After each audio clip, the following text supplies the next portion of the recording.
Nagsagawa ang Provincial Veterinary Office of PVET ng pamahalaang panlalawigan ng Cagayan ng massive anthrax vaccination sa mga kalabaw sa Matalaw, Santo Niño, Cagayan noong 21 ng Oktubre taong kasalukuyan. Ayon kay Dr. Wilfredo Ikin Jr., Supervising Agriculturist at Anthrax Coordinator ng PVET, nabakunahan ng kontra-anthrax ang 144 na kalabaw at 163 naman ang naturukan ng bitamina.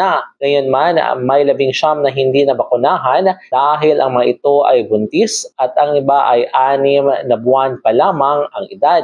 Naging katuwang umano ng PVET sa anthrax vaccination ang Department of Agriculture Regional Field Office 2 o DARFO2 at Local Government Unit o LGUs ng Santo Niño. Bukod dito, bago ang massive vaccination sa mga kalabaw, ay isinagawa rin ng PVET at DA ang Information Education Campaign o IEC sa mga may alagang ng kalabaw sa Matalaw, Santo Niño, Cagayan. Ang naturang hakbang ay bunsod ng biglaang pagkamatay ng 4 na kalabaw na hinihinalang dahil sa anthrax infection sa nasabing barangay. Dagdag pa rito ang pagkatay at ibinenta ang karne ng kalabaw sa lugar kung saan ay may 5 magsasaka ang nagkaroon ng sugat o black lesions sa kanilang mga balat na sumailalim sa mga medikasyon at hinihintay pa ang resulta ng laboratory test upang makumpirma kung sila ay positibo sa human anthrax infection.